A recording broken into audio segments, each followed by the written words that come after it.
tax benefits. So it is important you work with your colleagues and to determine who qualifies and who should not qualify, so that we have a code which works. Most importantly, your code is not protecting the land rights of the people. I would want to know that the board has now been suspended or disbanded. How is that sector going to work? Shall we expect a situation where maybe Honorable Kasaija will bring an opponent of his and put them as chairpersons? How is the board going to work? Because there's a tendency, if I feel there's threat, so I want to understand if there's a mechanism. We cannot talk about Honorable Kasaija here when he's not in the house. And but the office, the office of the Minister of Finance, are we going to see a situation where anyone can just bring their competitor, or there's a mechanism within which we appoint board members so that there's efficacy? We know our embassies are supposed to execute commercial diplomacy, and they are not excelling in that. How is your ministry coordinating with the embassies to ensure Uganda attracts direct foreign investments? I thank you. Honorable Mpuga, Honorable Seungu, and Lop. Thank you, Right Honorable Speaker. There's a procedure matter. Thank you, Right Honorable Speaker.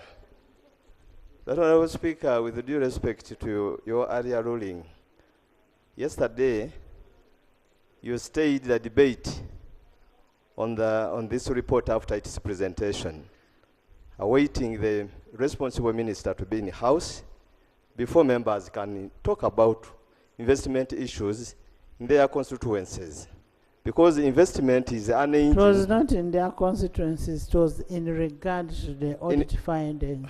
Thank you, Right Honorable Speaker. Right Honorable Speaker, if you read, members, if I invite you on page 18 of the report that was presented, it shows a lot of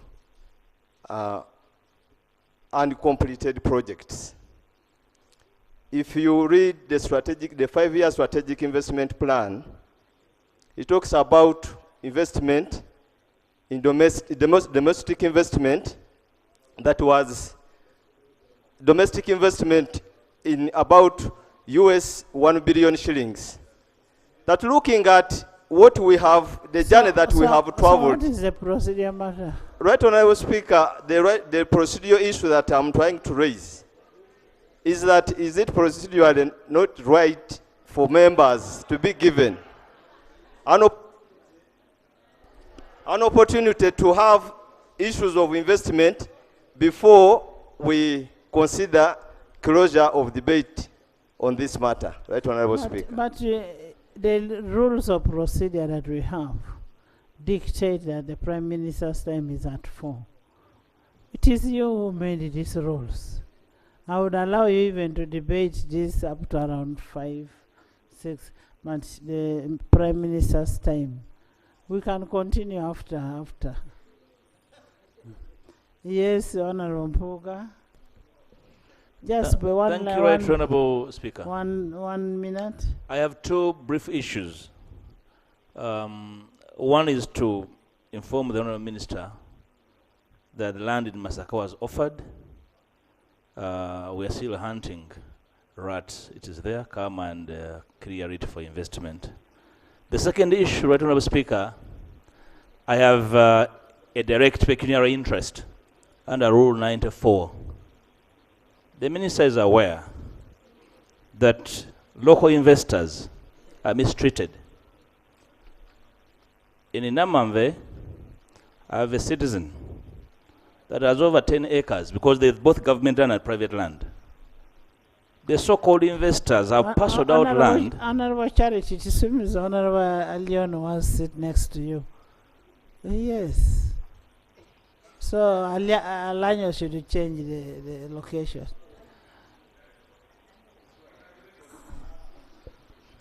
For proper. I think the minister needs to assure us that they are in charge I think the minister needs to assure us that they are in charge and they are sensitive to the interest of the local investors that have land adjacent to government land, and therefore go ahead and help them access this land. Otherwise, the outgoing board really deserved to be out yesterday. I hope the minister follows up these issues, because they're the one who's asking for that money. I hope the minister follows up these issues, because they're the one who's asking for that money. Thank you. Thank you.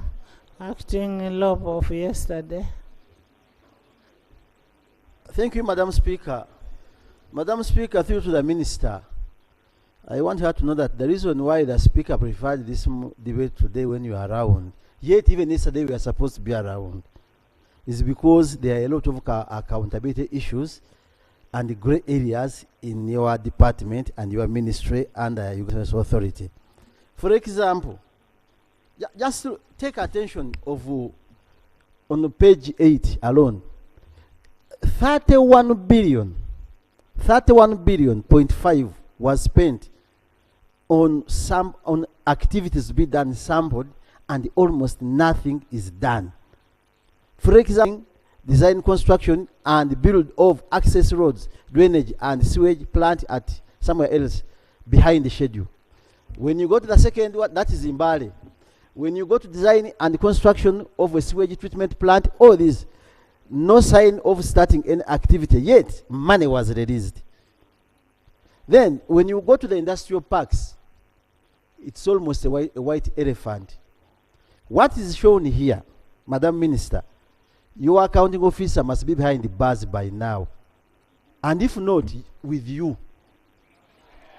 I am telling you, I have no good words. Committee on Government Assurance, Madam Speaker, and we visit these industrial parks. They are white elephants. You might take things lightly. Once the Speaker gave this, take time and look at Point of order. Madam Speaker, I think that step does not. Honorable member, before you bring in the order, I want to refer you to Article 1642. The matters of accountability on funds that is being released by government is by the accounting officer, not a political head. I had a point of order. Yes. So Anita should not be behind bars. It is the accounting officer. Madam Speaker, the MP from Mbale just highlighted here that there are issues emerging from an industrial park in his area. And a few days ago, we saw various products being exhibited from an industrial park. One of the colleagues, he also talked about industrial park in Namamve, where we are getting many products. Is it in order for Honorable Seungu to misinform the country that the industrial parks are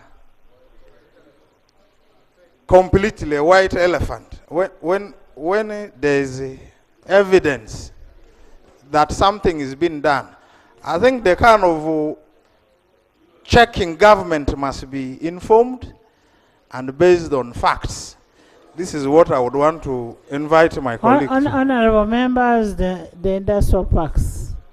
I think you need to take a tour to Kapeka. You go to Mbale Industrial Park and see how beautiful it is. And it gives a lot of our people work, jobs in Mbale. I can ably talk about where I come from, Mbale. It is really doing very well. It's not a white elephant per se. Maybe others. It could be. There could be challenges that need to be worked on. Thank you, Madam Speaker. I am an English teacher, and it's unfortunate that some members, like Honorable Lee, can use words I have not put in my statement. I said white elephant, not completely. There's a difference between white elephant and completely.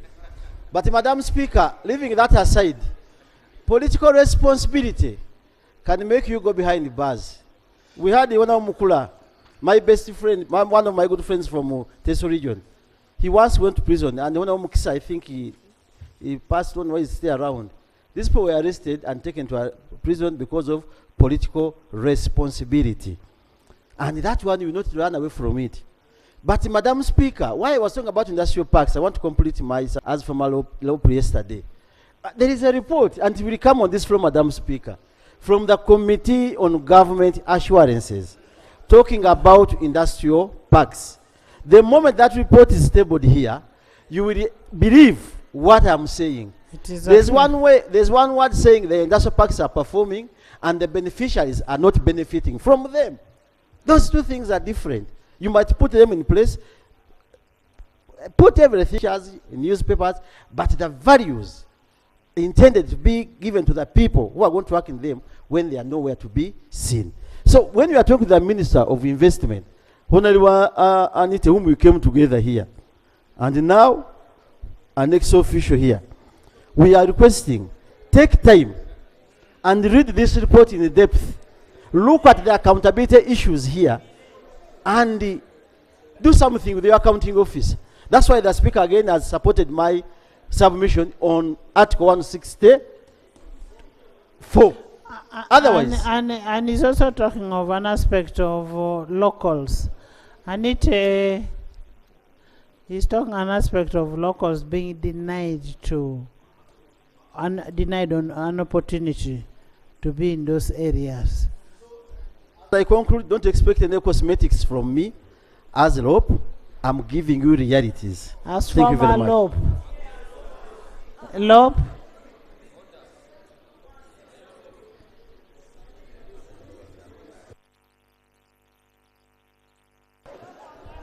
I want to appreciate the Honorable Sewungu, who held fort yesterday for a few hours. Clearly he enjoyed the role and he played it very well. Very quickly, Right Honorable Speaker, one of the issues in the report is outstanding payables. And for UIA's case, it's 1.9 billion. When I was still chairperson of COSASE, every entity that we interacted with had outstanding payables. The challenge normally is these outstanding payables, it is things like rent, services the entity has consumed from small business people, and they have not paid them. It's bad manners when you consume, whether it be a good or a service, and you don't pay. Minister, encourage these entities. It's good also from finance. When you disburse money as Minister of Finance to entities, you see, debts and payables should have the first call on the budget. So normally they will say we don't have enough money. So why are you consuming the services of business people that have gotten loans from banks, and so their businesses are crumbling because you're not paying? It is just wrong. It needs to stop. Secondly and finally, Right Honorable Speaker, I have captured an element of staffing gaps of about 47%. The accounting officer in the report responded saying management and the board is in the process of recruiting. I wonder then, because what we are seeing in the press is that this board either has been fired or is in the process of being fired. Perhaps the minister will clarify what exactly is happening, because this is also problematic. What we see in the press, the minister says the board needs to go because they are corrupt. The board, what we see in the press is saying, no, the minister is the problem. So we are confused on our end, and yet we expect this entity to deliver on behalf of the citizens of Uganda. Hopefully you will clarify that. Thank you. Students first down to go. In the public gallery we have teachers and students from the Uganda National Students Association from Bududa district, and they are represented by Honorable Isaac Madoi, Honorable John Baptist Nambeshe, and Honorable Nandutu. Thank you so much for coming. Thank you. Isaac, you want to say something? Just greeting them. Right Honorable Speaker and colleagues, we are privileged to receive our students and teachers from Bududa. If there are only three things they would ask for three things. One, harmonization of our curriculum. 2, effective resettlement of their parents. And the third one, good governance. Thank you very much. And vote back Mudoi. JB. Madam Speaker, I want to thank you. I want to thank the teachers of the secondary schools in Buruda, the disaster-prone district of Buruda, that you have brought these young ones to this August house. I salute you. And I want to receive you all with open hands. And I know this should inspire you so that tomorrow also you want to be here. May God abundantly bless you. Amen. In public gallery, we have students and teachers from Bokwe Primary School, Masini District, represented by Honorable Asimwe Florence and Honorable Aled. Join me in receiving them. Where are they? Where are they? Okay. Now they have left. Yes, conclude. You finished. Honorable Minister. I don't have. These students are from. Honorable members are in. In the meantime, the minister can respond as we get to know the students. Minister, you have a very short time to.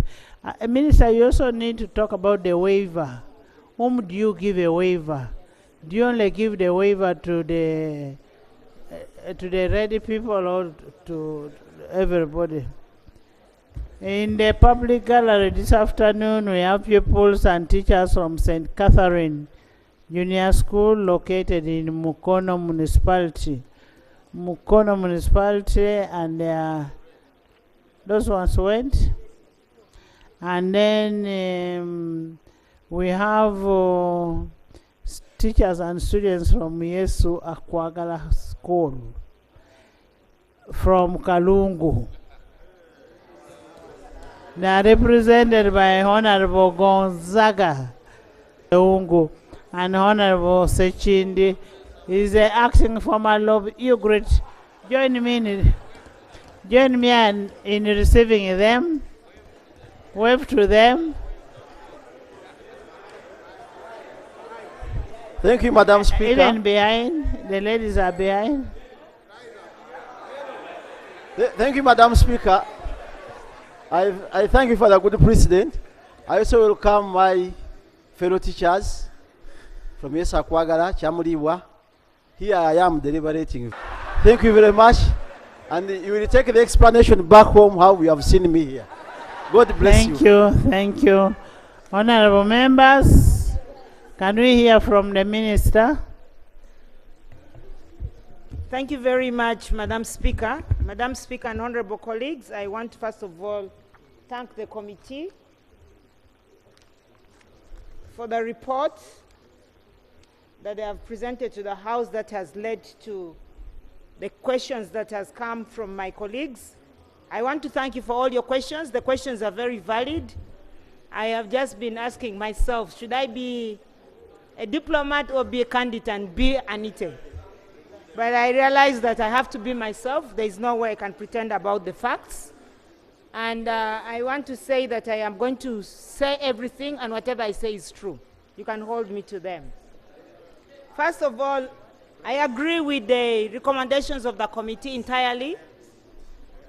I agree with these recommendations, Madam Speaker, and I want to commit that the issues that are financial in nature, we will come... Recommendations and recommendations. Yes, and that we will come with the Treasury Memorandum within 6 months to make good of the recommendations and observations of the committee.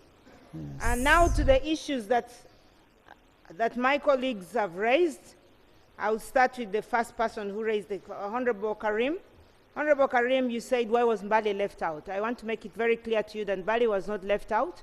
We actually did budget for both Mbale, Kapeka, and Namanve Industrial Park.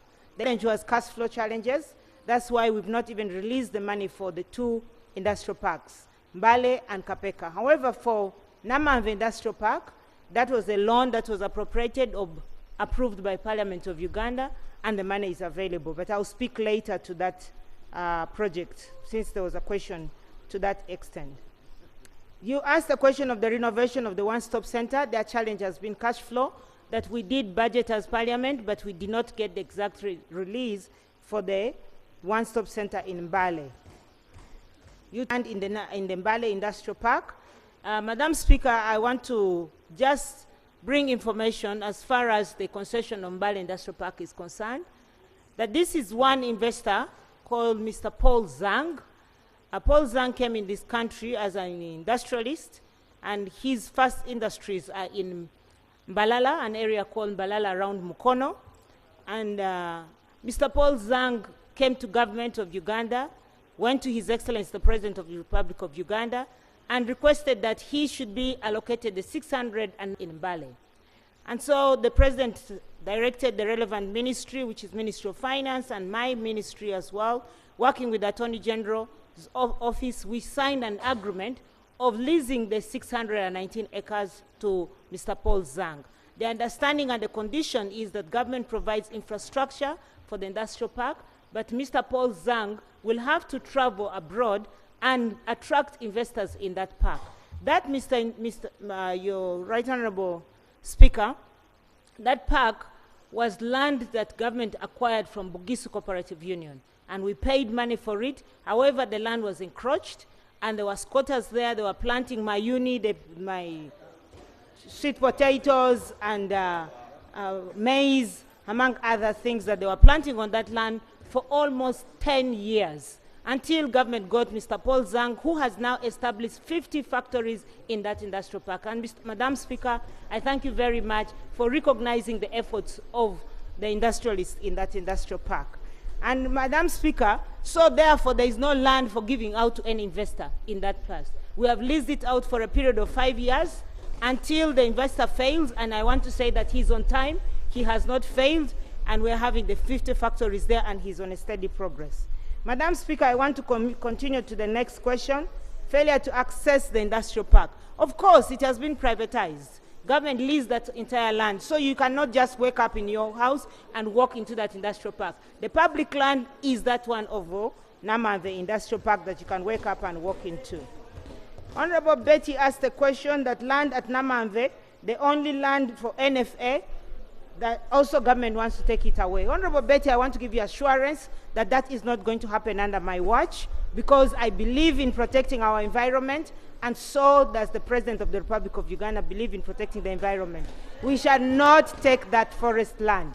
I am very honest about it, and you can say, but the truth is we will not encroach the forest land. Be assured. Right Honorable Speaker, the Honorable Betty Steele asked a question and said that the accounting officer was released 800 million. Right Honorable Speaker, everyone in this country has seen me talking about the corruption in Uganda Investment Authority. There is nobody who doesn't know that there's corruption there. Even me as the minister. Where is Honorable Sewungu? Honorable Sewungu said that I should be behind bars for saying that the corrupt people are there. Right Honorable Speaker, my heart is bleeding that the corrupt in UIA are getting protected. And my heart bleeds, they are corrupt, they have to be behind bars like yesterday. But they're getting protected, and therefore what can I do? Poor me. What am I supposed to do? Nothing. So, Right Honorable Speaker, allow me proceed to the question of Juliet. Order. I have done my part. I have done my part as the minister responsible. I know the extent to which the law empowers me. The law empowers me that if I am not sure, if I detect corruption. Honorable members, order. Right Honorable Speaker, thank you. The law empowers me that if I detect corruption, I should speak about it or report. I have done signature and reported the issues of corruption in UIA to the IGG's office, and the IGG has written back to me that they've started the investigation. I have done my part. Right Honorable Speaker, Allow me to continue. What else can I do? I've done my part. Right, Honorable Speaker. Honorable Juliet asked the question. Order, members, can we listen? We are going to make Prime Minister's time. Right, Honorable Speaker, allow me to rush quickly so that we save time for the Prime Minister's time. There is a quote, Juliet, that the project at Namanve are not being fully fulfilled or done in time. Right, Honorable Speaker, that's very true. The project is lagged behind. It is at 50%. It should have been completed by 19th of January this year, but we are behind schedule, as you all know. Today we're in October. The project is only at 50%. When you say, they say you're bad. Right, Honorable Speaker? Honorable Tumsime asked a question. Honorable Tumsime asked a question about the non-PR, the 10% that we've not released the money.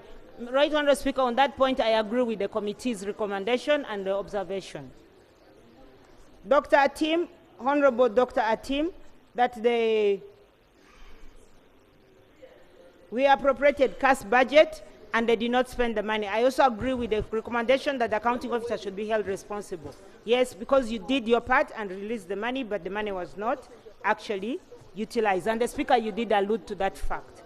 Honorable Mapenduzi. Honorable Mapenduzi, I'll be told me where the land is in Gulu, because there's a huge interest from people whereby everyone wants actually to do an industrial park in Gulu. When the last time, Right Honorable Speaker and Honorable colleagues, that I wrote to the Gulu local government, they told me they did not have land, and in the actually sub-region, the only land that was availed to us was in Padey. Right, Honorable Speaker, the unfortunate bit of it is that as government, we've not gotten money to do the infrastructure development in Padey. I apologize to the people of Padey that we will make good by making sure that we mobilize more resources to do the project in Padey. Right, Honorable Speaker.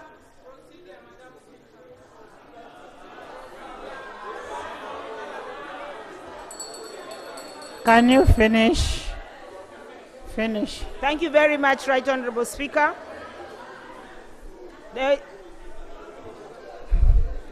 Thank you very much, Right Honorable Speaker. There is a question from Honorable Milton that I should give the status of the industrial park.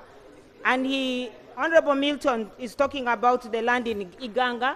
Right Honorable Speaker, the Right Honorable Prime Minister, former Honorable Ruakana Rugunda, had started negotiating with the people of Iganga, is available. However, the challenge was that we do not have money to acquire that land.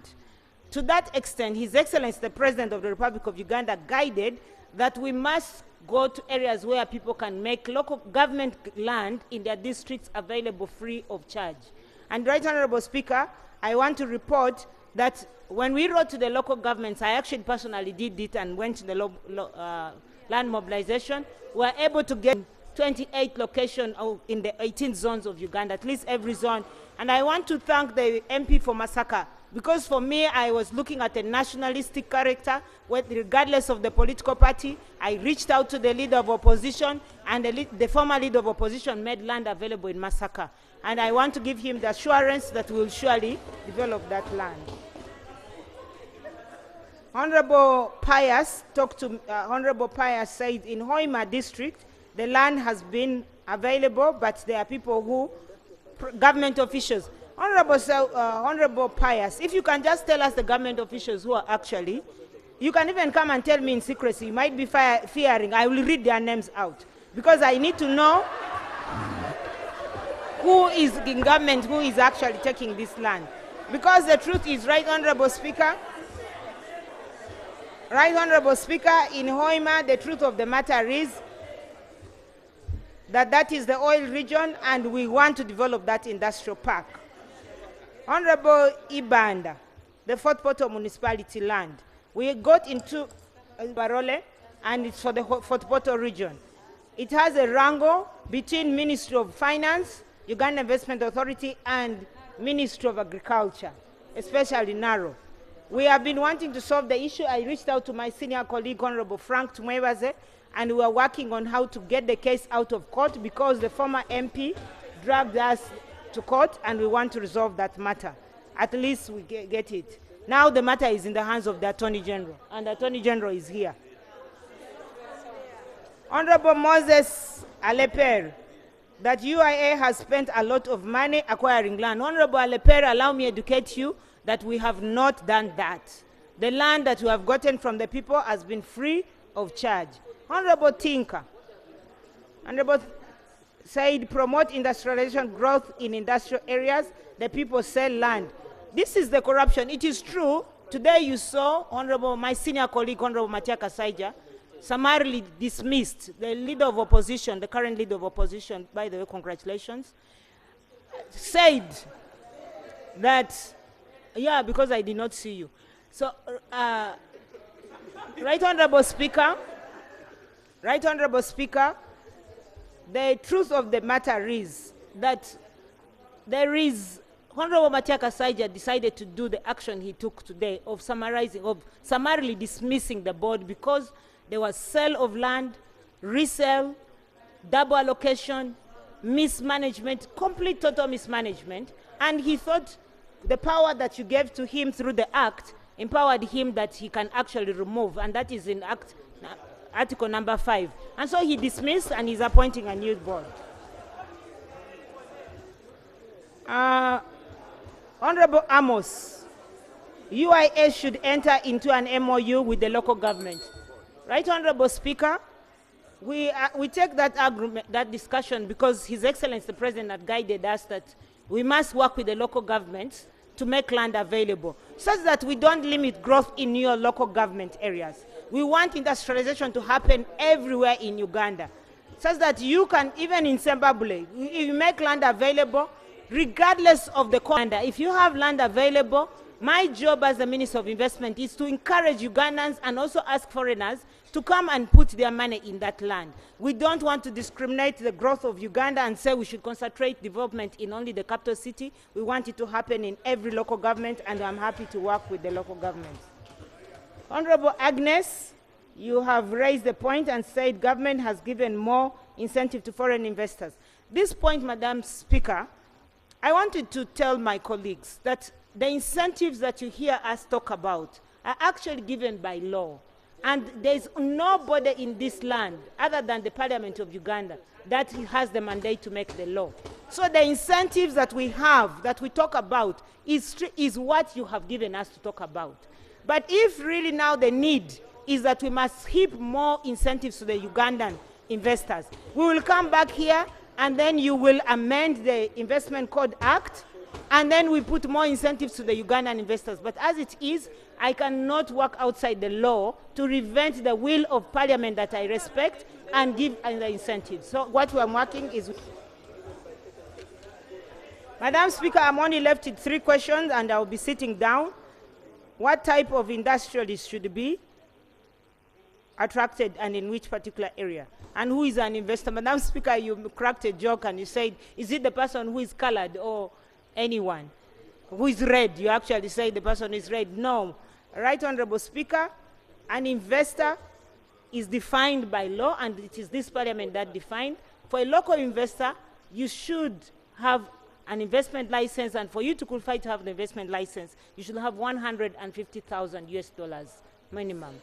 If a foreigner, you should have an investment of $300,000 US. And this was passed by the Parliament of Uganda. So it is well defined.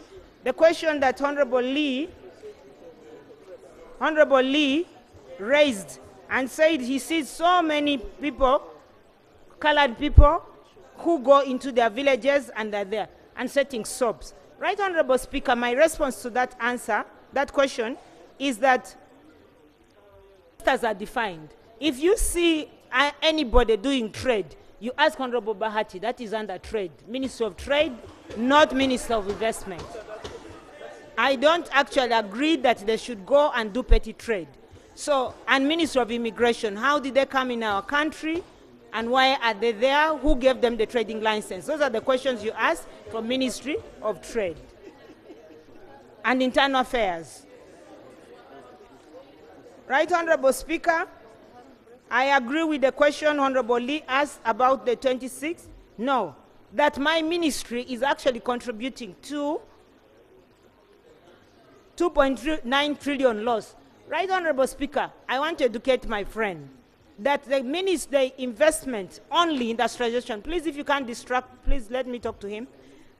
Industrialization contributes 26.5% to the GDP of Uganda, of the country. So we're actually contributing more than so many other sectors. 26.5% is only from manufacturing. Right, Honorable Speaker, you asked Honorable Sawungu, I have answered Honorable Sawungu. Honorable Joel, the leader of opposition, I've already answered him. I thank you very much for listening to me. Thank you, Honorable Anite. Honorable Anite, when you allocated land in the industrial area, after 5 years, it is presumed that if you don't use the land, do you warn the person before the land is reclaimed by investment authority? Right, Honorable Speaker, we have by law a set period that you should develop the land within 18 months. And within 18 months, if you don't develop the land allocated to you by government, whether you're a foreign investor or local investor, and many investors are in this room, yes, Ugandan investors. If they don't, we withdraw land. I will give you an example that we withdraw land from the investors, local investors in parliament here and also outside when the 18 months relapse. But to answer your question directly, if we give warnings, written warnings, and because of the corruption that I talked about, the Attorney General is struggling. Right, Honorable? Yes. Right, Honorable? Let the minister finish. Right, Honorable, because of the corruption that was taking place in UIA, the Attorney General here is fatigued with having to battle cases in court for double allocation and not following the right procedure. And that we need to address urgently. And he even told me he's fatigued, we must stop it. And really, I thank God that Honorable Matia finally acted and cleaned up, and we hope we shall clean the rest of the Thank you, thank you. Chair, do you have anything to say? Let me hear from the chairman of the committee. Thank you so much, Honorable Speaker, for the opportunity. We thank you so much to give us space, and we consider this report. As the committee, I thank you, the whole House, for the good deliberations we have made. They were on point. I also thank the members of the committee for your good work we have done. My appeal to the minister that under Rule 220, action taken report. Actually, on this one, we need a treasury memorandum. That's it. Madam Speaker, as Parliament, as committees, we do our part. We recommend, we observe, but unfortunately, the will from the executive, from the government to implement these recommendations. That's where the challenge is. So, thank you. The executive, now for us who have done our part, now the turn is yours. Thank you. Honorable Shabi, you had something? Thank you very much, Right Honorable Speaker. Right Honorable Speaker, the Minister, while talking about matters of the law, she kind of... Alion.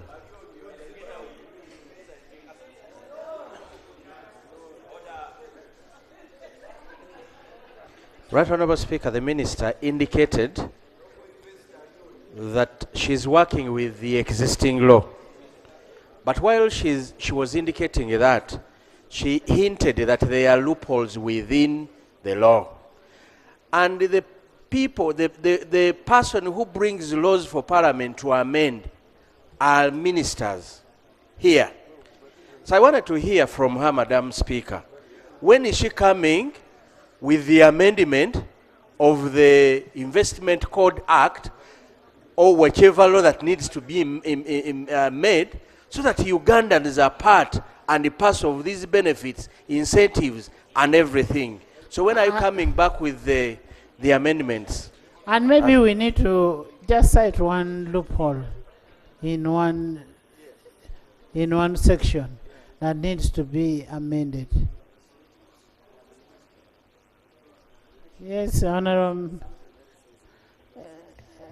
Daisy, have you Honorable ever Minister, had? I have something very sensitive. I want to thank you for what you have just said. I have been getting information that some of these companies recycle the same money they use for registration. For example, when one company comes to the country and they have $150,000, they call colleagues, they give the same company, they trade with the same money, and then the company earns some interest. So I have been also getting that information. Of course, you have been talking about corruption, and that's also corruption. Thank you.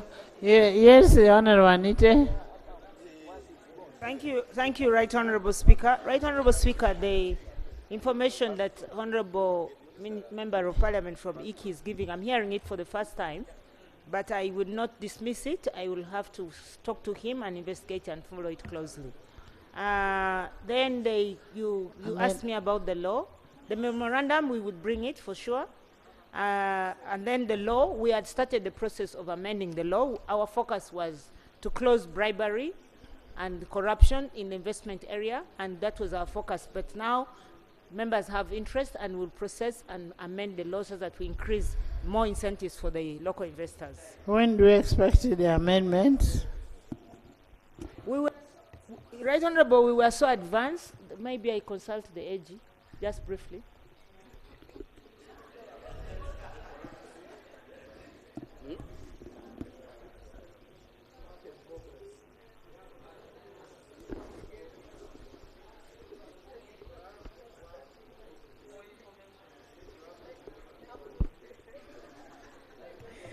Right Honorable Speaker, the Attorney General says that we are ready with what we are working on, which is the corruption bit and the bribery, that we could bring that. Maybe then members will, if they deem that we should amend and bring more incentives, then we'll bring it in the House, but we are ready. Thank you. Honorable members, I now put a question that the report of the Public Accounts Committee on commissions, statutory authorities, and state enterprises on the report of Auditor General on the financial statements of Uganda Investment Authority for the financial year ended 30th June 2023 be adopted by this House. Those in favor say on the contrary, nay. The ayes have it. And pursuant to Section 53 of the Public Finance Management Act 2015, the clerk will extract the resolutions and the House will expect a treasury memorandum to the effect within 6 months. Next item. Item 7, statement by the Right Honorable Prime Minister on government business for the succeeding week, 8th to the 10th of October 2024.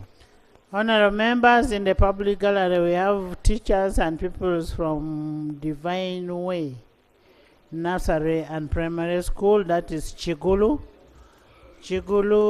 North, Iganga. Please, the Honorable, wave to your people. You're most welcome. We also have pupils and teachers from Abaradel Primary School are located in Amolata. Doctor. Honorable Prime Minister.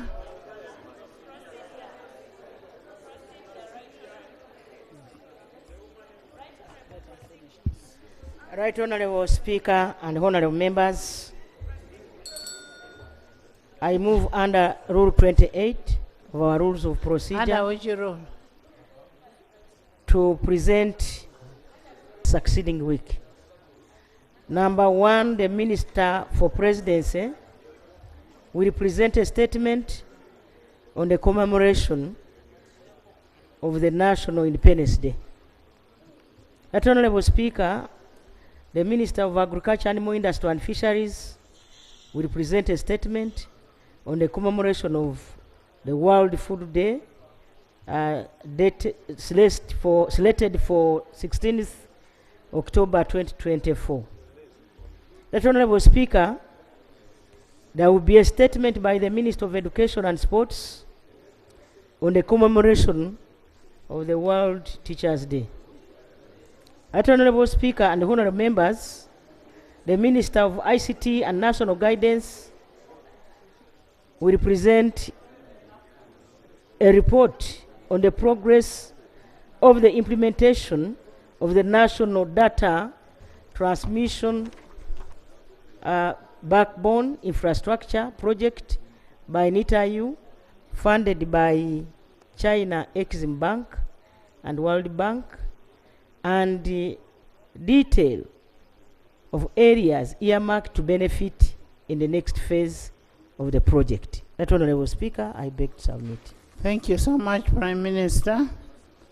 Honorable members, the Prime Minister has given us a notice of business for next week, for the preceding week, and we will gladly wait for it. And we also want the reports of RAPEX in the House next week. Thank you. Yes, Kao. Madam Speaker, I want to thank you and also thank the Right Honorable Prime Minister.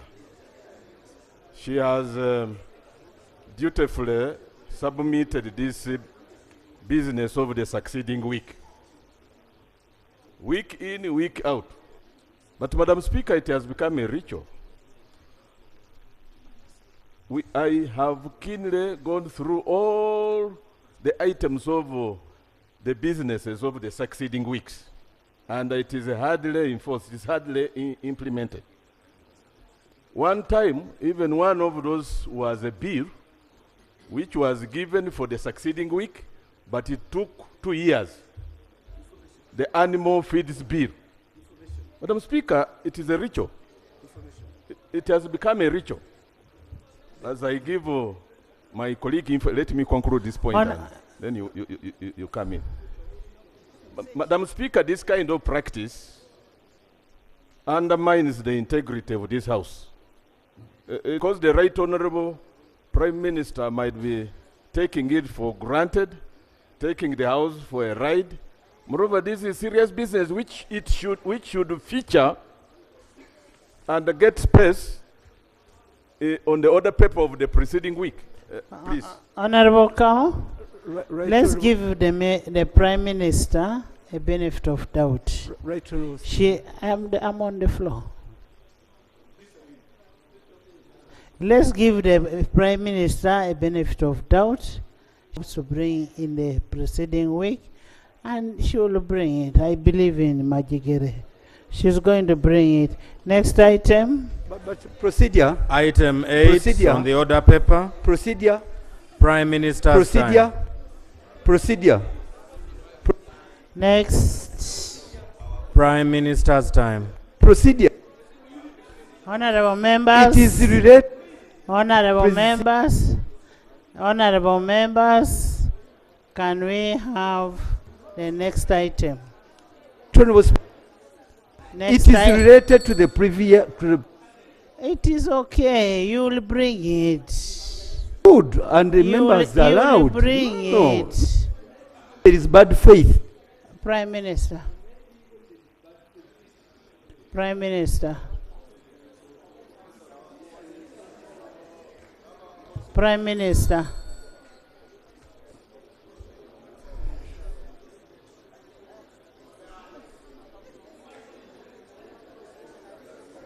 Prime Minister, go and...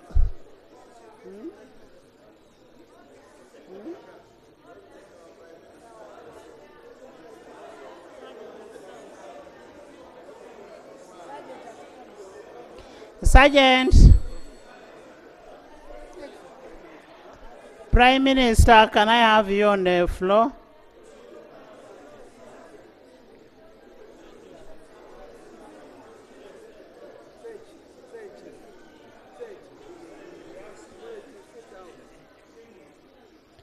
Prime Minister.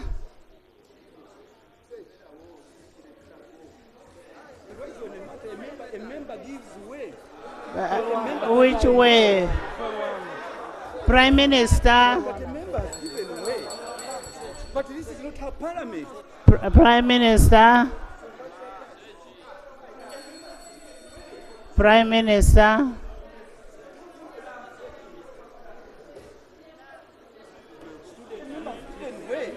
And I was talking about Honorable Prime Minister. Speaker and honorable members.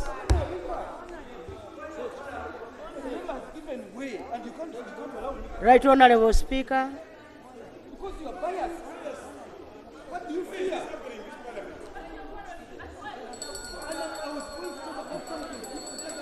Okay. Right Honorable Speaker and honorable members. We got a question from Honorable Byakatonda Abdul, Workers MP, and his prayers are that what is the current status of the project to establish a referral hospital in Palisa. The second one was that what are the reasons for the delay in the implementation of the promise to establish a referral hospital in Palisa.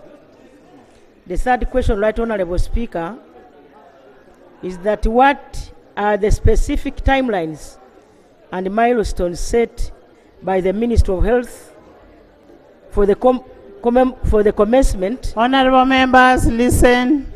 Of the completion of the referral hospital that is in Palisa district.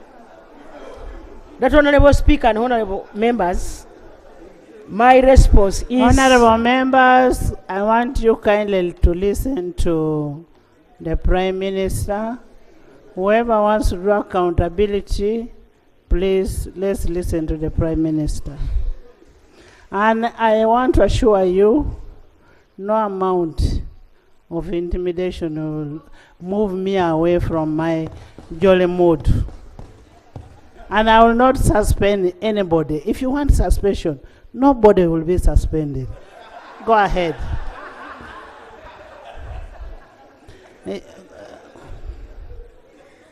Right Honorable Speaker and honorable members, I believe that was a light moment.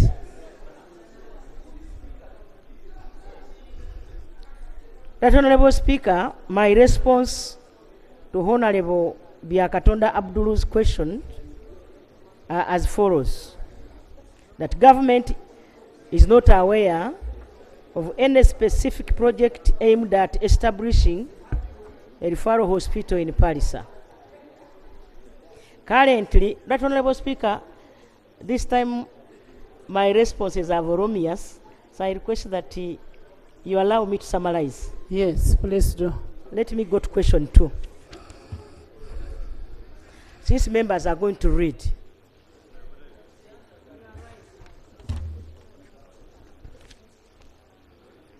Question number 2 came from Honorable John Amos Okot Agago.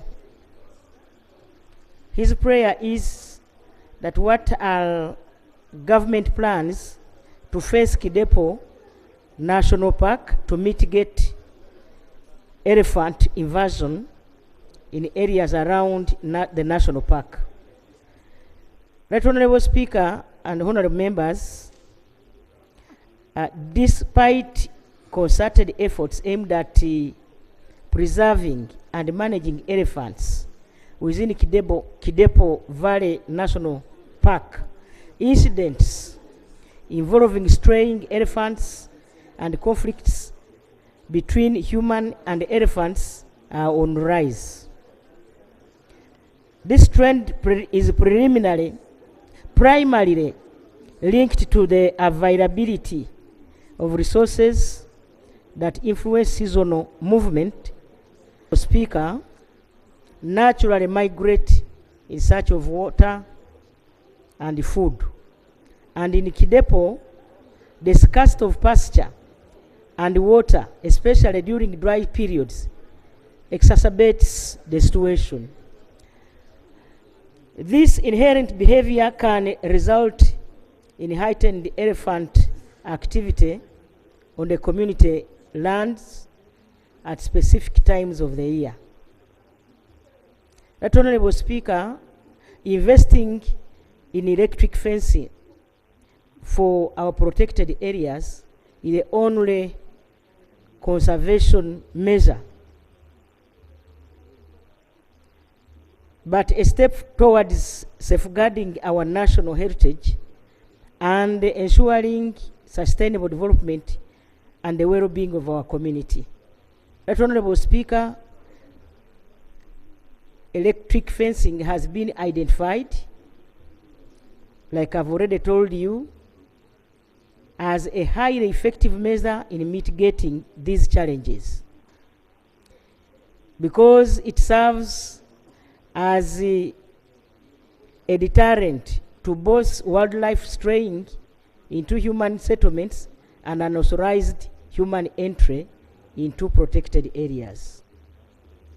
Successful implementation of electric fencing in other countries like Kenya and South Africa has demonstrated significant reductions in human-wildlife conflicts and poaching incidents. That Honorable Speaker and Honorable colleagues, His Excellency the President recently directed the Honorable Minister of Tourism, Wildlife and Antiquities to prioritize the fencing of Kidepo Valley National Park starting of the financial year 2025-2026. In response to this directive, Right Honorable Speaker, the Ministry has commenced initial surveys and studies for designs and fence alignment. Right Honorable Speaker, extensive consultations with local communities to ensure their concerns and suggestions are incorporated into the project that will be undertaken this financial year are ongoing. In the interim, we are continuing to manage human-elephant conflict through chili fences, patrols by rangers, and the community wildlife scouts, and the beehive fences. The third question came from Honorable Gilbert Olanya, and he gave a narrative that His Excellency the President issued an executive order stopping massive tree cutting in northern Uganda. That as he spoke that time, there was continuous tree cutting in Acholi sub-region, and the army officers and the other security officers are the ones escorting the charcoal dealers. And he asked me, he wanted to find out the plan for helping the President in enforcing this executive order. Right Honorable Speaker, my response is that on 19th May 2023, His Excellency the President issued an executive order number 3 banning commercial harvesting and trade in charcoal in northern Uganda and northeastern parts of Uganda, that is Karamoja, Teso, Lango, Acholi, and West Nile. This followed the uncontrolled cutting of trees for charcoal burning in the above mentioned places that left the entire landscape almost bare. The line ministry, that is the Ministry of Water and Environment, through the Forest Sector Support Department, District Forest Services, and the National Forest Authority, has put in place the following measures to implement the ban. On September 27th, 2023, the Ministry of Water and Environment provided comprehensive guidance to the districts on how to implement the ban effectively.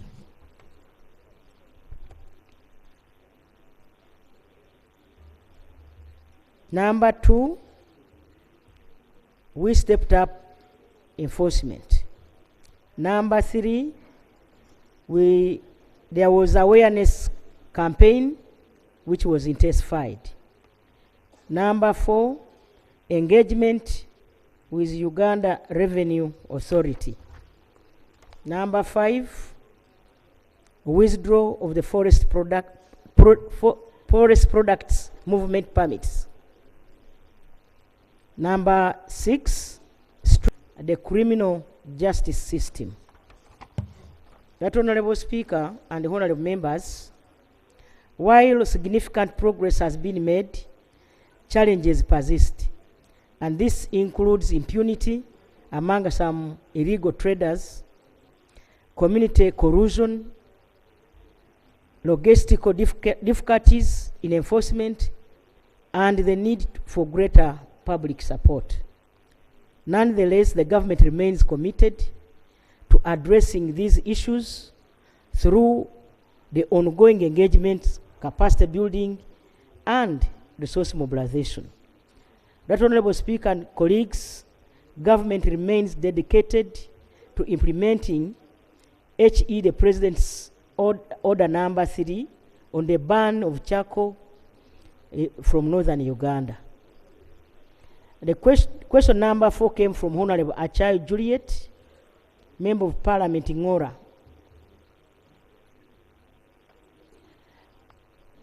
She says that in an effort to stop the degradation of the fragile ecosystem, His Excellency the President directed that all persons who are hitherto occupying wetlands should vacate them.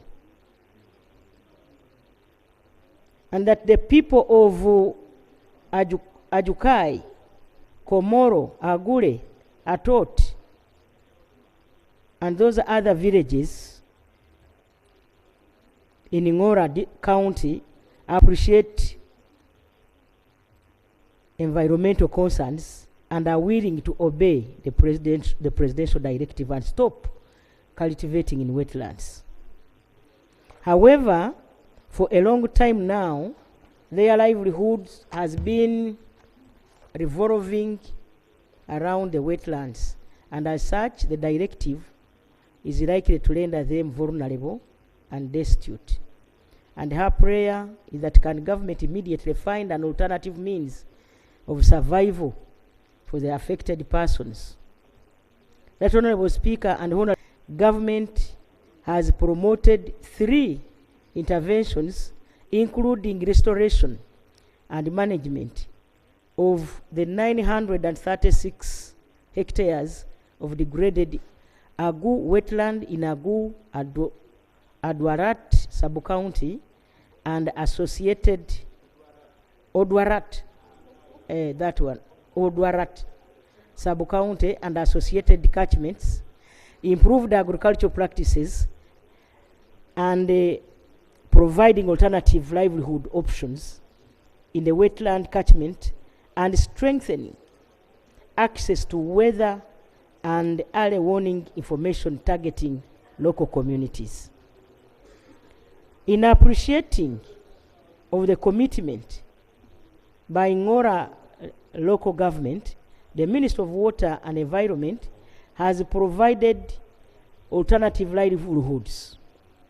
1, a water retention reservoir of 10,000 cubic meters established to support the regeneration of Agu wetland, and put up to 1,000 households who voluntarily left the wetland and have since started receiving alternative livelihoods that are making them more resilient to climate change.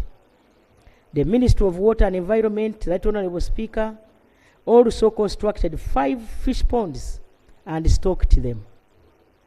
The ministry has also established a mini irrigation scheme that benefits surrounding communities by growing and marketing horticulture crops such as cabbages, watermelon, and carrots.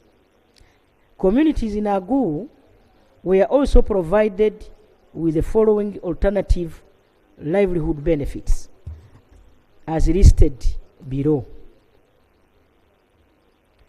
Right Honorable Speaker and Honorable colleagues, an automatic weather station was established which provides farmers with early warning information that is impacting their productivity and strengthening resilience to climate change impact. Question number 8. Question number 5 came from Honorable Nkwasibwe Zinkuratire Henry from Ruhama County. That on 20th August 2024, Law Development Center released notifications to applicants who have been admitted for the academic year 2024-2025. Majority of the applicants were, however, denied admissions without any remedy whatsoever. He personally made inquiries with the director, LDC's office, and was informed that they only admitted applicants that had a CGPA of 3.6 and above from their respective universities. Furthermore, that there has been no remedy provided to those applicants that have not been admitted despite LDC having issued no notices for the said mark at university in order to apply and join. It should be noted that it's only LDC with a monopoly to teach the postgraduate diploma in legal practice, and nobody can practice law in this country without this diploma. And his prayer is that what is the legally required mark for one to join Law Development Center for a postgraduate diploma in legal practice. My response, Right Honorable Speaker, is a bit lengthy. I request that I request you to be. The entry requirement for a postgraduate diploma in legal practice at Law Development Center is a proof of completion of a Bachelor of Laws degree from an accredited university in Uganda. And this applies to applicants that have started LLB from Uganda. That Honorable Speaker and honorable members, depending on the number of applicants vis-a-vis the institutional capacity, management admits applicants based on their LLB academic performance. This was emphasized in an official communication published on 22nd August 2024. Previously, all those who were not admitted in an academic year of their application would automatically qualify for deferred admission to academic year. And his prayer number 2, what is the fate of those that have not scored the said CGPA of 3.6 at university level? Does that mean they are automatically denied a right to practice law, since LDC has the monopoly to teach the postgraduate diploma in legal practice? That only is my response. The Law Development Center admitted a total of 1,500 students to study the bar course in the academic year 2024-2025. And this communication was published in a statement on admissions to the postgraduate diploma in legal practice program for academic year 2024-2025, published on 20th August 2024. The statement further clarifies that out of the above 1,500 students, only 1,260 students are new or fresh students who have never attended legal practice training. This means that the 240 students are repeating the course. Out of the 1,260 students, 557 had earlier on been given offer letters last academic year, that is 2023-2024, to join the legal practice training in this academic year 2024-2025 without the need to reapply. LDC management had no option other than respecting its earlier commitment. This implies that only 663 students were admitted from the applicants of the academic year 2024-2025. That Honorable Speaker and honorable members, the use of a cumulative grade point average was purposely to admit a number of students within LDC capacity in compliance with Schedule 4, Regulation 9 of the National Council of Higher Education checklist of quality and universities capacity assessment of universities and programs under the Universities and Other Tertiary Institutions Act of 2001. What was applied was a percentage of 28% of the best performers at each university and not CGPA of 3.6. That Honorable Speaker and honorable colleagues, management has engaged other stakeholders, especially policymakers, the Attorney General, Planning and Economic Development, to come up with short-term and mid-term and long-term measures to deal with the students that were not admitted this academic year. The short-term measure is to have a second intake in January 2025, which can accommodate all the 1,643 students that were left out during the academic year 2024 admissions. The Minister of Finance, Planning and Economic Development has written to LDC management confirming that it has no objection with admission of students for January 2025 intake. Accordingly, LDC will run 2 intakes in this academic year 2024-2025. The Attorney General, who is here present, has also written to the management of LDC authorizing it to proceed with the second intake. LDC is accordingly going to admit 1,643 students that were left due to capacity constraints. The Honorable Speaker and honorable members, government is in further discussions with all the stakeholders to have a long-term strategy to the increasing students enrollment.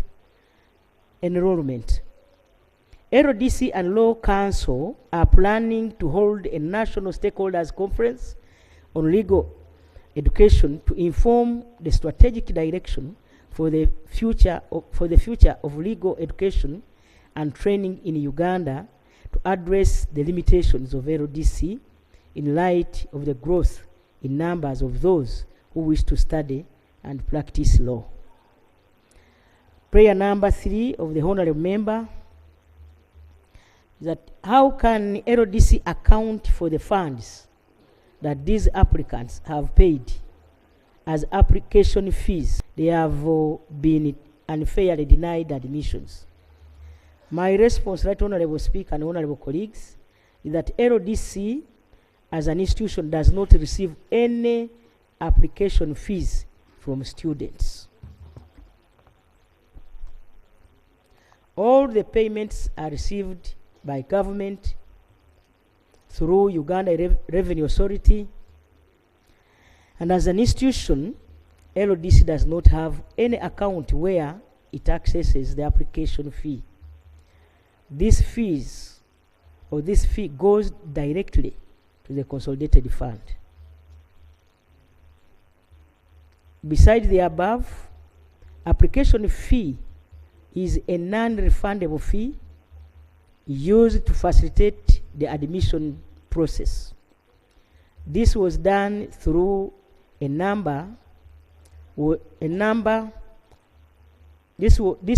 was done though a big number was unsuccessful.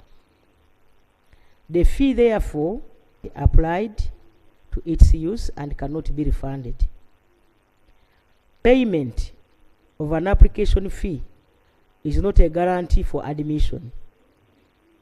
Once an application or an applicant is unsuccessful, he or she cannot demand for application fee on account that he or she was never admitted. And this is a standard practice in education management and administration globally. Honorable Godfrey Onzima, Alinga North, Yumbe District. The Ministry of Water and Environment has been implementing rural water projects under the Integrated Water Management and Development Project. In his constituents, they had considered 3 areas, and in all these areas, the water sources were drilled. This is in Rodo, in Lobe Town Council, and Aoba. That when he went to the district, the information he got from the water department was that the ministry had said that they were only going to work on one water source at Orobe. And yet in Aoba, there is K Seed Secondary School, where there is only one borehole, which the secondary school and the primary school and community share. Also, also at Lodo, there is only one borehole, which is also shared by a health center 3, the community, and K primary school. His prayer: is there any other government program under which these other 2 sources, which were already drilled, can be taken on? Honorable members, the Ministry of Water and Environment is implementing the Integrated Water Management and Development Project across the country. Subcomponent 1.2 of the project targets construction of water supply and sanitation system in refugee hosting districts in West Nile and northern Uganda. The refugee hosting districts that were targeted to benefit from the project include Moyo, Madiokoro,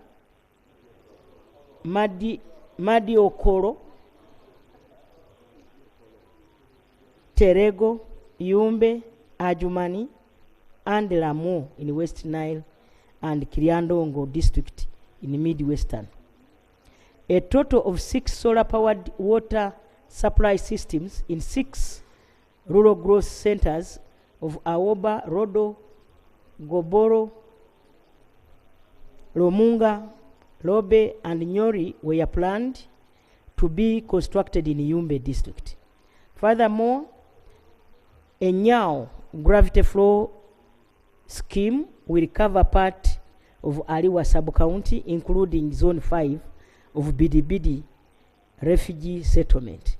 A total of 26 sanitation facilities will also be constructed, along the water supply system in Yumbe district. Due to foreign exchange losses, the project is not able to implement all the activities as had been planned.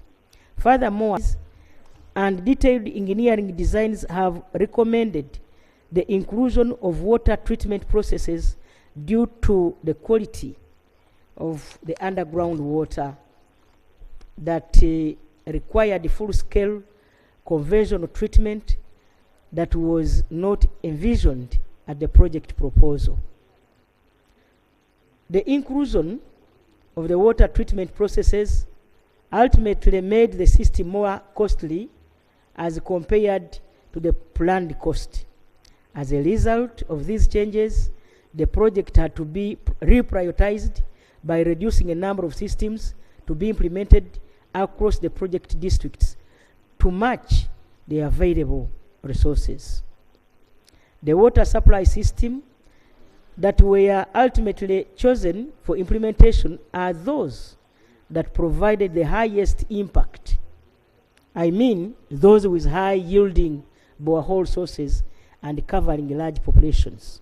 Therefore, this reprioritization affected the mentioned rural growth centers of Nyori, Rodo, and Aoba. That Honorable Speaker and honorable members, with available funding, the project will therefore construct the 3 solar-powered water supply systems of Goboro, Lomunga, and Lobe, and Anyao gravity flow scheme, which will also cover parts of Aliwa sub-county and Zone 5 of Bidibidi refugee settlement in Yombe. Government will continue to source for financing to construct the remaining 3 water-powered, solar-powered water supply system of Rodo, Aoba, and Nyori in Yumbe, and the other systems that have been left out in other districts as well. The designs for all the systems have and will be implemented as soon as funds are available. Honorable Byakatonde again. The question is, why are pensioners attached to Mbale Hospital have discrepancies in their pension payments, whereby officers with same seniority, that is title, and duration of service, who retired in different years would be paid a different monthly pension? That Honorable Speaker, my response is that it's a statement of law and facts. The Public Service Pension Scheme is a non-funded pay-go and non-defined benefit pension scheme. The scheme rules are provided under Article 254(1) of the 1995 Constitution, which, for the avoidance of doubt, states that a public officer shall, on retirement, receive such pension as is commensurate with his or her rank, salary, and lengths of service. Article 2542, on the other hand, provides that the pension payable to any person shall be exempt from tax and shall be subject to periodic review to take into account changes in the value of money or currency. The parameters and the formula used to compute pension and gratuity are further provided by Cap 89 and regulations therein, and these are A. Regulation 4 of the pensions regulations, which states, subject to the Act and these regulations, every officer holding a pensionable office in the service of the government who has been in such service in a civil capacity for 10 years or more may be granted on retirement a pension at the annual rate of 1/5 of his or her pensionable emoluments for each complete month of his or her pensionable service.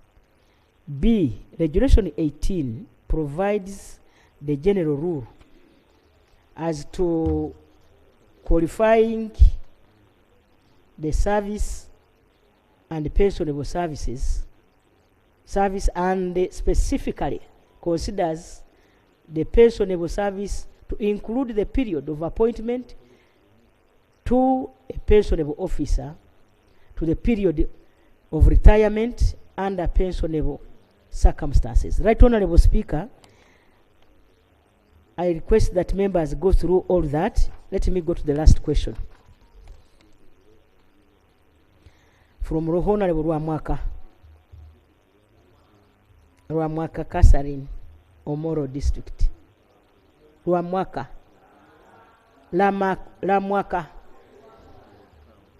Rwamwaka is Runyoro.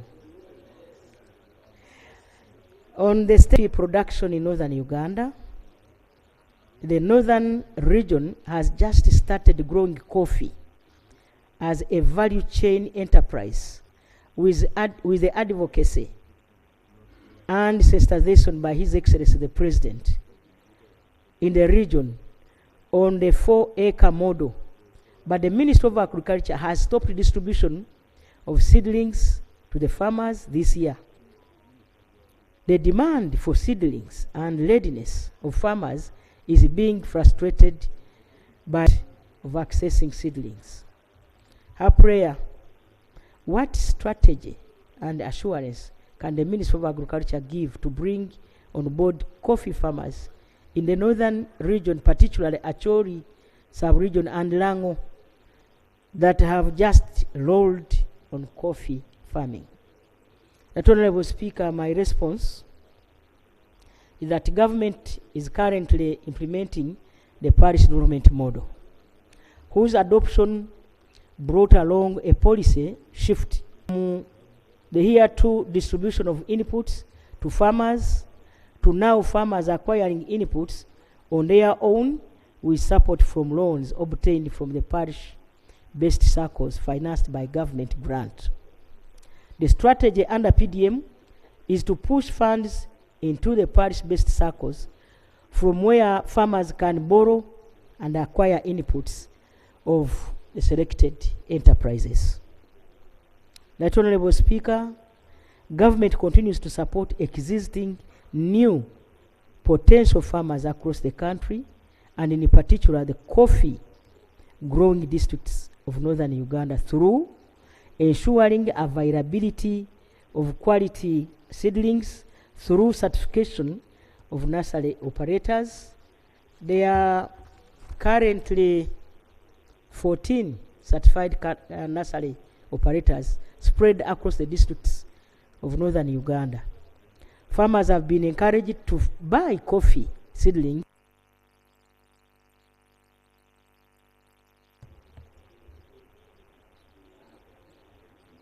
Right Honorable Speaker, farmers have been encouraged to buy coffee seedlings from certified nurseries, with the enterprise funds being accessed from PDM. Right Honorable Speaker, provision of tailored coffee extension services through regional managers and coffee extension officers attached to each coffee growing district. There is also coffee technical officer or engineer for the regions, and these will continue to guide the farmers, both existing and prospective, on proper agricultural practices, post-harvest handling, and coffee processing. Government has also planned to procure and distribute value addition equipment in the form of solar dryers, cover crop seeds, and motorized pulpers. Right Honorable Speaker, the above interventions demonstrate our continued commitment and efforts to support the development of the coffee subsector in northern Uganda and the other parts of the country. That Honorable Speaker, I beg to submit. Thank you, Prime Minister, for the elaborate responses. And honorable members, just a quick announcement before you. Honorable members, when you come into Parliament, even when you're here now, I kindly request you to check with your pension. Who is your pension? I have a reason why I'm saying that, and I want you to check who is your next of kin in whatever you do, either insurance or what. I have had a lot of problems on that. I want you, even if you live here, you leave this institution, you live honorably.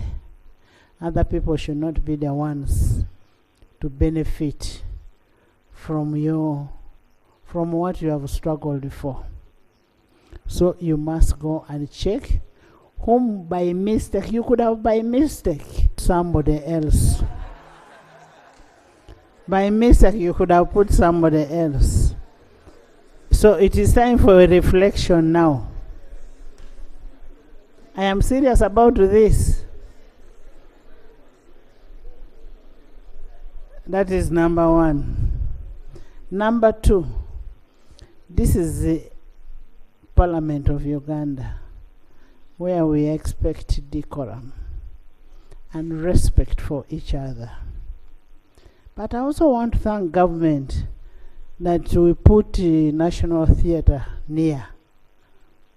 Now, if you're not somebody who can go by decorum and respect for each other, just cross over to National Theatre.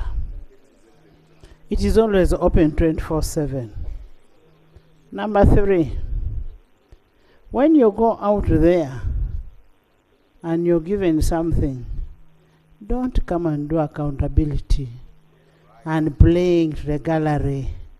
You're doing accountability for the monies that you've been given that go and make noise in that parliament. This parliament will remain this parliament. And as the presiding officer mentioned last week, that it is the speaker who decides which item must be on the Rule 25, the order of business. The speaker shall determine the order of business of the House and shall give priority to government business. That is okay. Still on the same, the clerk shall, on instruction of the speaker, draw up the order of the business of a sitting.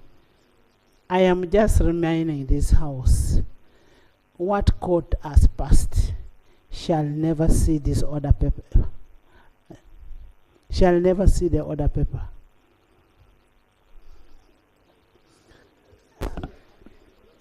Honorable Winifred. Thank you, Right Honorable Speaker. And I want to thank the Prime Minister for the answers she has given. I have two issues, Madam Right Honorable Prime Minister. Honorable members, ask Honorable Minister your questions. Don't bring procedure. Honorable. Relates to the Ministry of Works. There is a lot of extortion on the way bridges in Rukaya and Mbarara by the officers in charge of those way bridges. And the extortion is ordinarily targeted against our traders with medium-sized vehicles. Honorable Minister, is there health here? So I want you, Right Honorable Prime Minister, to take interest in that matter and ensure that the extortion stops because they are charging people 200,000 shillings per crossing, and they don't do that to foreign vehicles, which are, in most cases are much more heavily laden than our vehicles. The second one relates to my friend Minister Frank, Agriculture. Our scientists in Naro, especially those who retired between 5 years ago and today, have never received their pension. And these are people who did a lot of good work for us, especially for food security. What is happening to the pension of those scientists who retired and had been attached to Naro? Can we get an explanation? Most of them are really in a sorry state.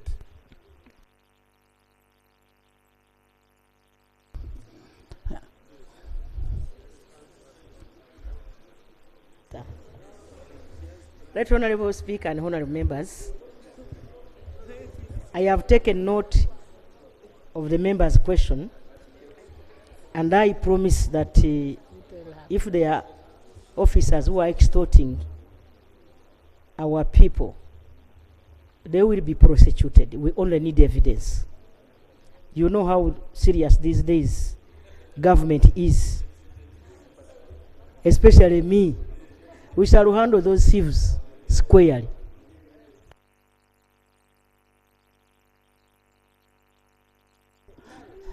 Naro.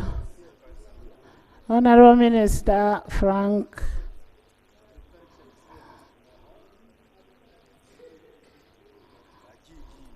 Honorable Speaker, NARO was established by the NAS Act, and so its officers have terms and conditions they serve on. So it shouldn't be a problem to process their retirement benefits. So I need to check if I can get details from my brother, Honorable Winfred, whether those are retired scientists from NARO or the MAIF. Whichever the case, I am open to receive their details. I will follow it up, and I will ensure they get supported and they get their benefits. Thank you. Dr. Bedi. Thank you, Right Honorable. The Minister of Agriculture did present here on the regulations of EU in terms of registering all the coffee farmers, but Right Honorable Prime Minister, UCDA, they need money to do this work. They have been waiting even for the budget that we provided for in this year's budget, the release. They are only relying on development partners. When are Members, you, let's go straight to the question. when are you releasing 2 the minutes. money and providing the money so that UCDA will do the work, which is very important? Honorable Speaker, UCDA was provided in this year's budget 13 billion for traceability. And as far as I know, they are ready to start. And they have started. I commissioned it yesterday. They will need more money, and we have communicated that to the Ministry of Finance. Partners, money to start off the exercise is available, but we shall certainly need more money to cover the entire country. Thank you.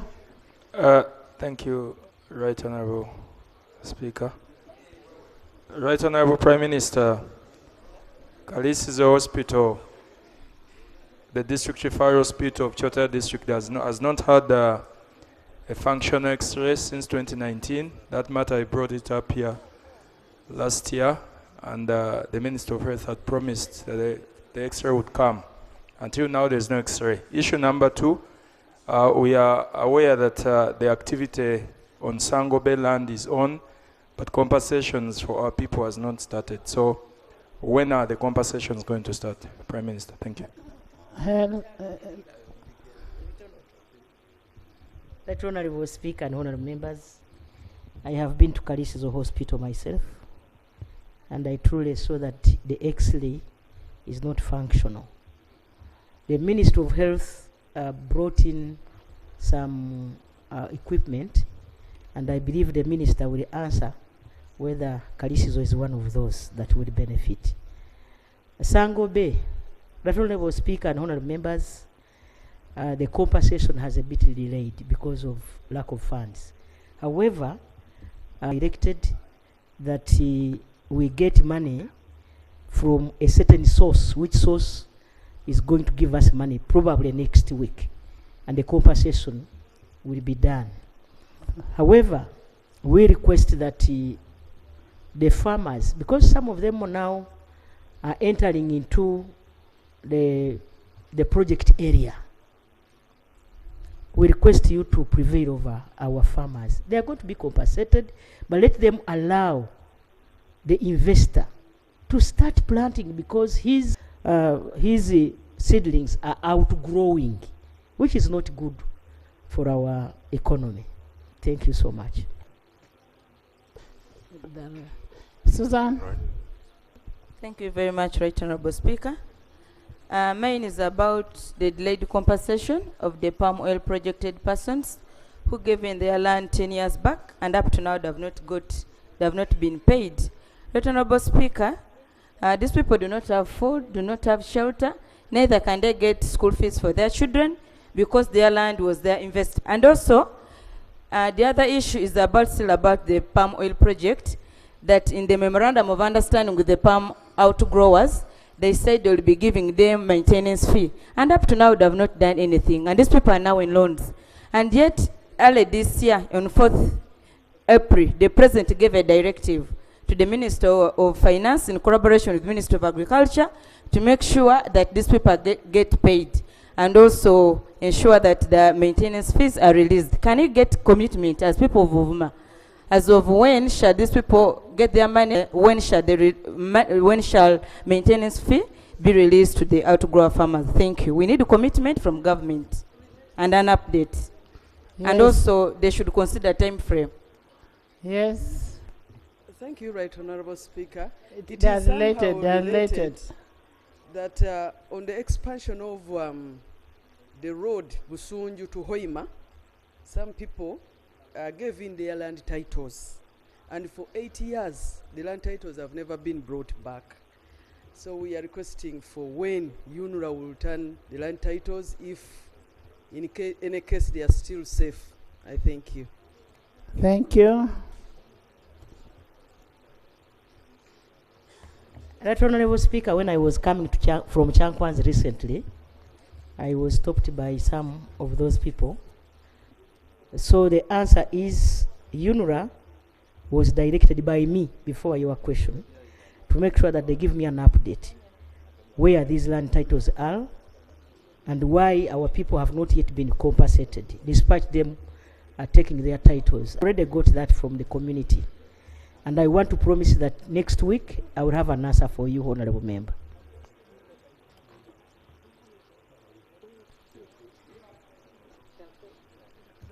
Thank you, Right Honorable Prime Minister and Right Honorable Speaker.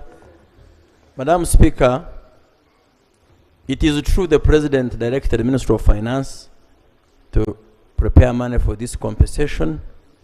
6.5 billion was required to compensate for 3,426.59 hectares of land acquired. In the financial year 2023-24, 3 billion was earmarked for the compensation. And we've been pursuing to get this money.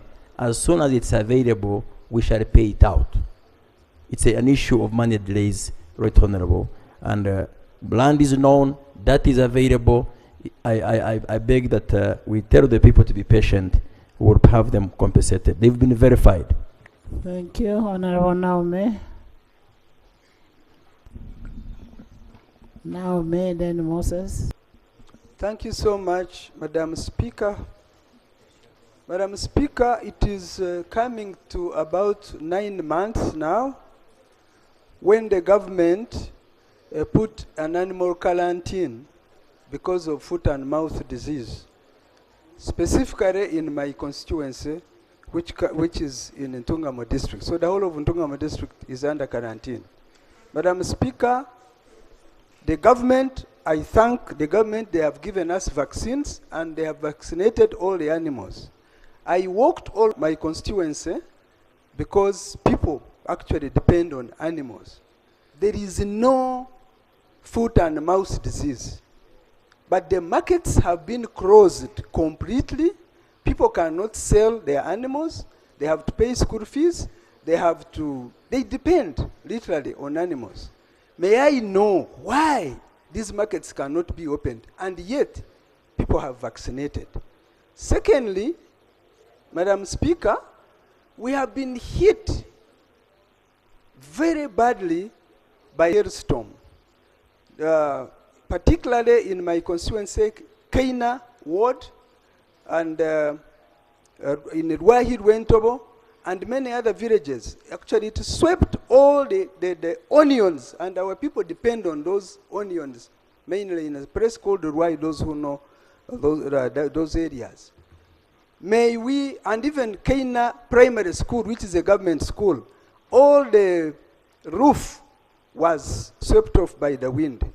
May we get help and immediate help. Yeah, you can. Thank you. Madam Prime Minister. Thank you so much. Thank you. Honorable Minister, Agriculture. Thank you, Right Honorable.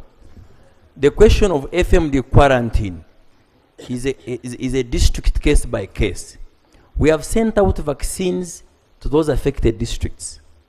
We have clearly written to the DVOs and the cows. It's up to them to confirm that they have vaccinated the areas, to confirm that the disease has resolved, to confirm that they are ready for lifting the quarantine. When they report that to us, the commissioner immediately lifts it. They've not done it. Districts that have done it, we have lifted them. So I appeal to you, Honorable Kabashara, help us to help you. Let's ask the cow of Ntungamo. Let's ask the DV of Ntungamo to give us returns on the vaccines we gave them. If there is no case of any disease, we will open them even today. So really it's a case by case, because they are the ones doing disease surveillance in the district. So let me follow this up with you, and we will give you a solution. I beg to submit, Madam Speaker. Thank you, Aleper. Aleper. We have to Right balance Honorable the Speaker vote. and honorable members.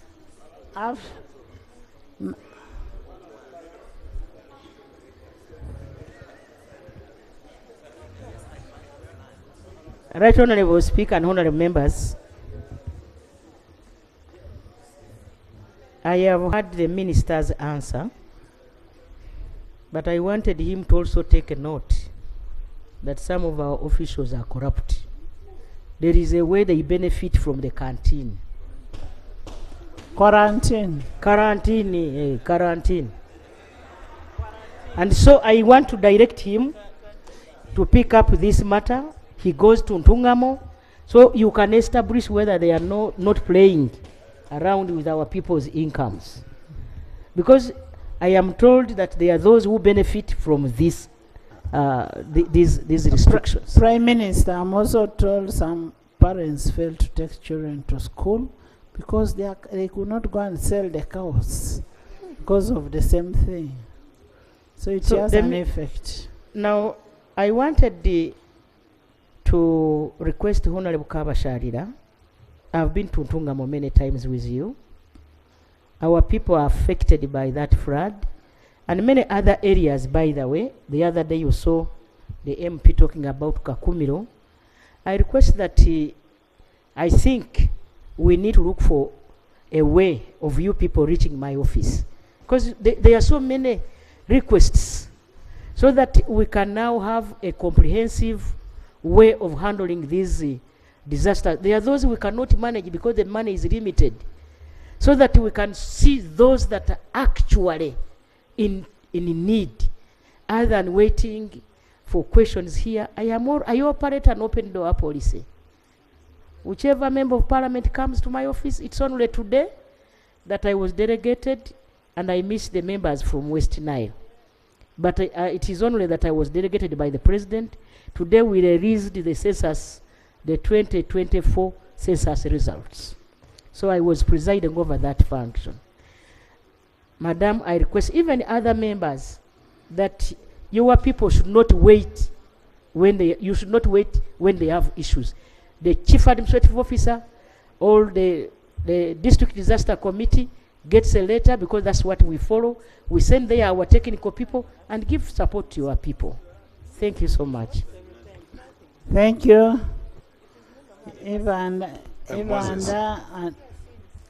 Thank you, Madam Speaker. I stand here to raise a matter of national importance, and a very urgent one as such. And this concerning the authority by the Minister of Water and Environment, Honorable Cheptoris Sam, authorizing an investor in the names of International University of East Africa to ferry charcoal from Acherer in Nakapripi district to Kampala. This practice followed letters and directives to the Deputy Resident Commissioner of Nakapripi, via letters dated the 27th September 2023 and 9th April 2024, which were guidelines concerning the clearance of symbiotic burning of charcoal, and a directive to the DRC, that's the Deputy RDC, to allow IUEA to transport over 700 bags of cement of charcoal from Acherer in Nakapripi to Kampala. However, the Resident District Commissioner of Nakapripi, in his letter to the Minister dated the 27th September,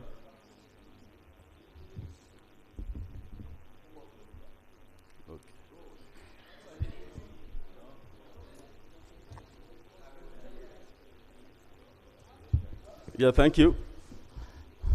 However, in his letter by the RDC to the Honorable Minister dated the 27th September 2024, he and his security team observed that the authority has been misconstrued and abused by the said investor, and he has embarked on indiscriminate and mass clearance of land vegetation to carry out commercial charcoal burning under that guise and pretext. Again, as observed by the RDC and the District Security Committee, this conduct clearly breaches and defies the existing laws governing the conservation and management of the environment and the Executive Order number 3 of 2023, issued by His Excellency General Yoweri Kaguta Museveni, President of the Republic of Uganda. This act of massive land clearance will surely deplete the already disadvantaged vegetation in Karamoja or in the area, and will obviously lead to catastrophic consequences from land degradation.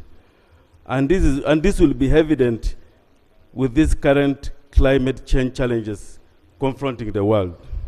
My prayers: 1, the minister should come and explain to himself over this matter. And then secondly, I dearly pray that Right Honorable Speaker, you should constitute an ad hoc committee to investigate the matter. And also we find out how the investor acquired this land and was able to carry out this indiscriminate vegetation clearing. I beg to move. And before I go to sit, I want to lay down some of these documents. 1, a letter to the Honorable Minister by the RDC Nakapripi dated the 27th September 2024 with the reference extensive commercial burning of charcoal at Acherer village. 2, Honorable Alepe, that is a very important aspect. You'd actually bring it as either a petition, a motion, that would give you sufficient time, or you'd write to the Prime Minister on that aspect so that you get sufficient response to that effect. Because it's a very serious matter. Much obliged, Right Honorable Speaker. So I want you to bring a petition or write to the Prime Minister, who will in turn tell her minister to come to respond to it. If it means going on ground and having that clarified, it will be done. Much obliged. Because when you cut trees in Nakapiripiri, it affects me in Bukedea. Thank you, Right Honorable Speaker. Thank you. We, yeah, I've ruled on it. Kajwenge, Edakas, hey, I'll come for two of you. Right Honorable Speaker, thank you so much. My question goes to Right Honorable Prime Minister. A year ago, UWA, Uganda Wildlife Authority, started implementing the 2019 Act by compensating people whose crops have been destroyed by wild animals. In my constituency, Nyabshozi, I have 5 sub-counties that share direct borders with the Lake Mburo National Park. And when they were effecting the law of compensation, they made regulations. So they clearly spelled out which animals destroy which crop so they can follow to compensate. Unfortunately, Right Honorable Speaker, it's important that the Prime Minister gets to know that the people who are making regulations left out some animals like impalas and zebras that they do not destroy crops. My people have listened to the President and have cultivated and planted modern pastures for cattle, for dairy cattle. These pastures are eaten by zebras and antelopes. Now, so they cannot be compared, and zebras are not considered to be destroying crops, and pastures are not crops. It's terrible, and they invest in money, and this is something, so I would want to know when these regulations are going to be amended so that my people can be compensated.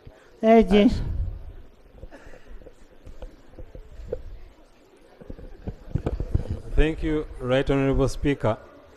Right Honorable Speaker, we shall engage with the Minister of Tourism to understand how these animals were determined as those that don't destroy crops.